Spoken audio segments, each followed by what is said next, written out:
Why did I leave it? Well, to be honest, I fell into it. I'd done a Master of Science in Medical Anthropology, completely something different, right? And I'd come out the back end of that job, of that master's degree. I was kicking around. I was about to possibly start a very scientific PhD with a psychiatrist in East London, looking at cross-cultural approaches to psychiatric care among newly immigrant communities in East London. And the same week I was offered that paid PhD, I was offered a job through a friend scouting a small low-budget film. And I was 30 years old, I had to weigh up the two options, which way to go. And I went for the glory. And I took the scouting job and didn't do the PhD. So it kind of happened through circumstance. And I fell into it, and I was a bit older. I lived for many years in the Far East in my 20s. I had quite a lot of life experience.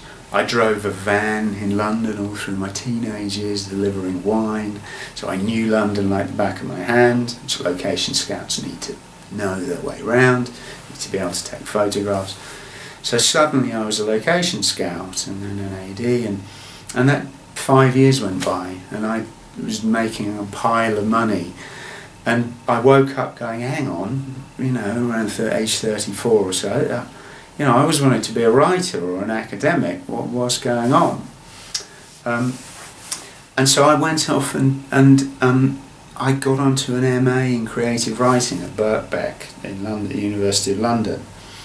And I pursued that, which put pay to my engagement. The woman I was engaged to at the time, who didn't like the idea of me not being a businessman and a money maker and blah blah. And that split us up, but I got my MA, and I went on and started this PhD around the time I was starting this novel, and the two kind of coincided, and I did this creative writing PhD by distance learning in Lancaster whilst I was still location managing full-time in London. So I'd commute to Lancaster. I did a bit of teaching creative writing as well, so I'd have to sneak off shoots and pretend I was scouting somewhere whilst I was on a train to Lancaster to teach undergraduates creative writing, and just kind of spent the last 5, 6, 7 years, I guess, altogether, really kind of waking back up to the fact that I'd always actually wanted to write and, you know, research and be an academic, really. And I hadn't even initially planned on being a novelist per se, but I had this pet project which became my first novel, which I'd been interested in since my mid-20s, and was the reason I'd gone and done a master's degree in medical anthropology, which maybe I should tell the story of. Okay, yeah. It was the story of a shaman who, a reluctant shaman, that I'd read in an academic piece sometime in the 1870s in British Columbia in Canada. This guy had gone to become a shaman in order to expose the lies and trickeries of shamanism, the fraudulence of shamanism. And he learned all these arts of jiggery-pokery and prestidigitation and ways to kind of throw the wool over sick people's eyes as he saw them lies and tricks. And then a local chieftain had a dream that only he could save his sick grandson. In fact, the grandson had had the dream, and so very reluctantly this guy goes and performs this ritual of healing, which he sees as all these tricks and lies, and of course, lo and behold, the child was cured. So that story just stuck with me. Who was this guy? Why was he suspicious? Why did this story end up in an anthropological tome 20th century. You know, who was he? I wanted to find out. I wanted to find out what ritual healing meant, what happens. On a personal note, I'd broken my back. I'd spent 2 years learning to walk. I pretty much had a nervous breakdown, trying to emotionally get my head around the pain and the trying to take control of my physical body again. So I think one can kind of read into my motivation for being interested in this story.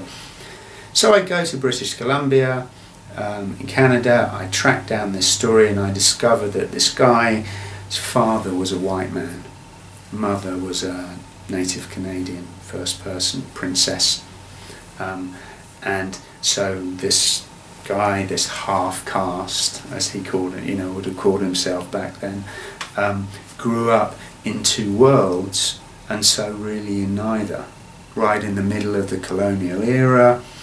And he had been a shaman and a chieftain among his mother's people, but he'd also been a white scientist, an assistant to all these anthropologists. So he had these completely dual personalities that he couldn't marry together. So all his writings all kind of have these different swinging shifts of points of view, and it seemed such a fascinating subject.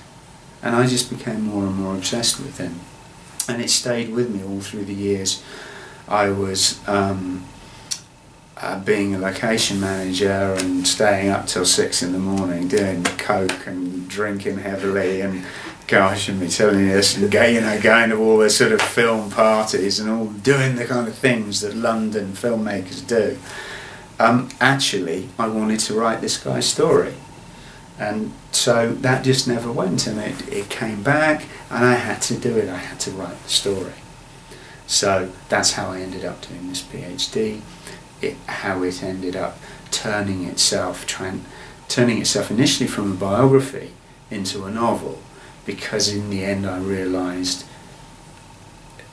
it was very specific elements of this guy's story were what interested me. So I concatenated his life, drew elements of his life into this sort of narrative that I think and I hope, some critics have agreed, some haven't,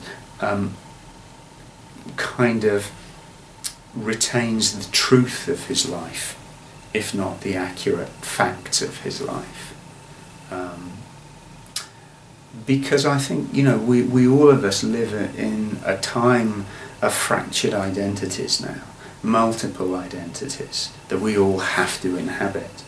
Identities that make us say yes when we answer a question one day in one context, and no when we're asked the same question a following day in a different context, and believe both answers as if they're the God's own truth.